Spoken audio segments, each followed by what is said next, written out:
Two forces operate in the human world: genes, biology, and memes, culture. The second has become overwhelmingly dominant. Genes deal with the body, memes with the mind. The gene world takes a long time to change.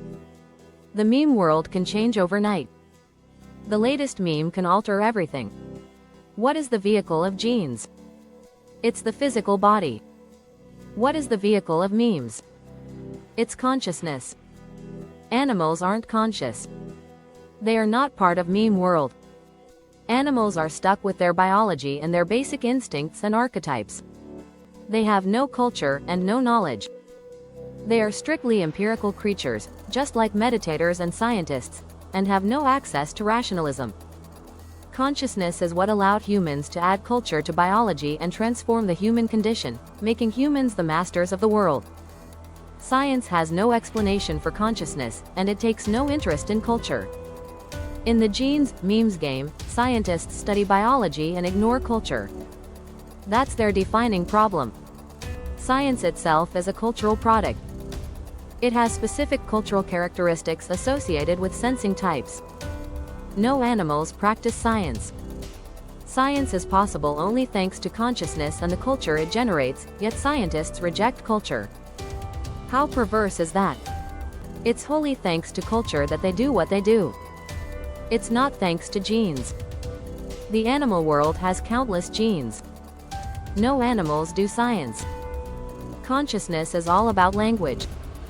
A human is an animal plus acquired language, acquired via education supplied by older humans, and that makes all the difference. Language produces consciousness and culture, knowledge and understanding. It allows us to explicitly deploy reason and logic, i.e., to think, to plan, to solve problem after problem. The ultimate language is ontological mathematics, the language of reality itself, hence the soul means to know and understand reality itself, and the sole language in which absolute consciousness, God consciousness, is conducted. Humans were expelled from Eden, but the animals never left. They're still there now. Back then, the animals stayed away from the tree of knowledge, and they still do. Animals never became conscious. They are doomed to be stuck in their particular evolutionary niche. Humans broke free from particularity and from the narrow niches of nature. How? Because they embraced language, which is all about universals. For example, if you write down the word tree, you are not referring to a particular tree, but the idea of a tree, the form of a tree. The tree is a universal. The tree is something intelligible rather than merely sensible. It was exactly because humans moved from particulars to universals that they became the masters of the world and could entertain ambitions to be masters of the universe. God, the true God, thinks in universals, not in particulars. God's mind, many ancients believed, comprised Plato's forms, the foundational universals. The tree of knowledge is the gateway to universals. Anyone who does not eat the fruit of this tree remains stuck at the level of particulars.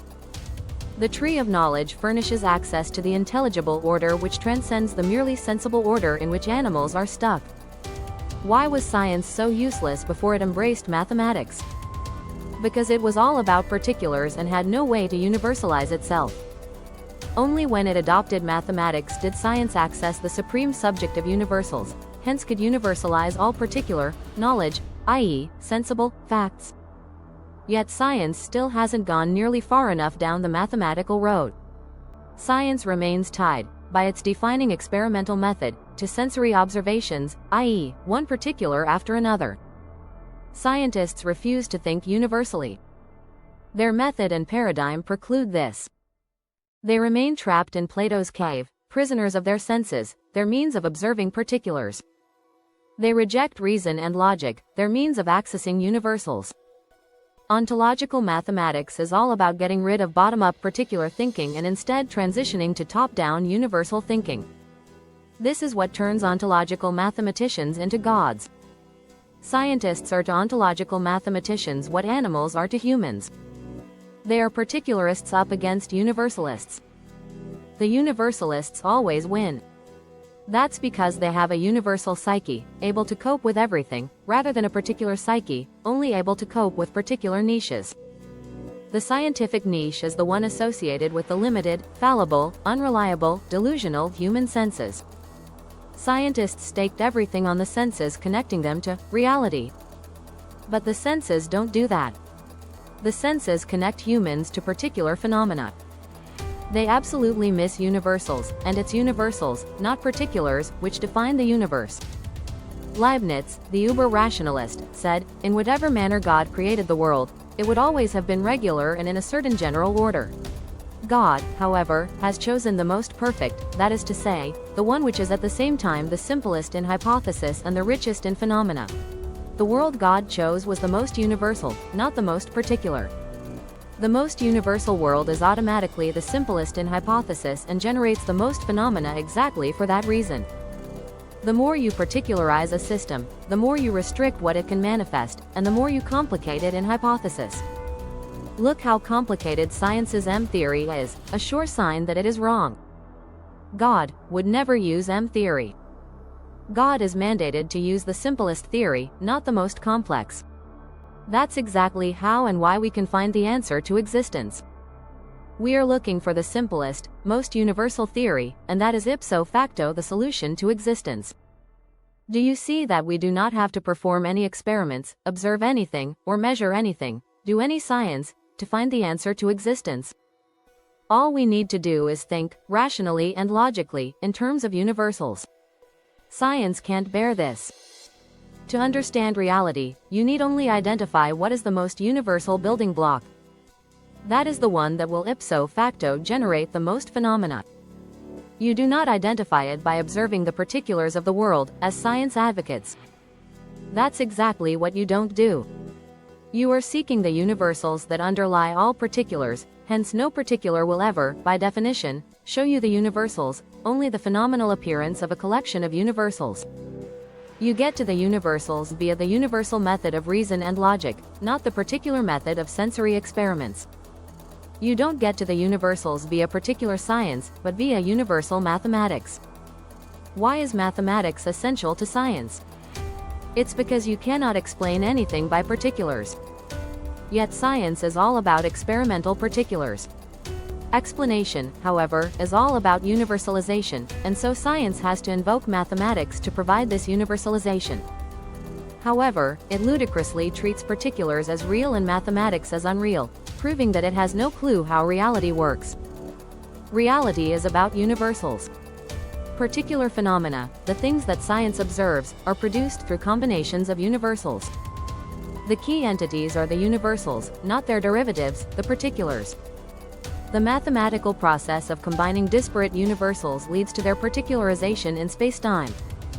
Spacetime is what individuates, particularizes, things. It's what makes them material sensibles. To put it another way, universals are outside space and time, but their mathematical properties are such that combinations of universals can be turned into functions with spacetime properties, and spacetime is what makes particular material things. It's literally all in the math of sine and cosine waves, the universals of existence.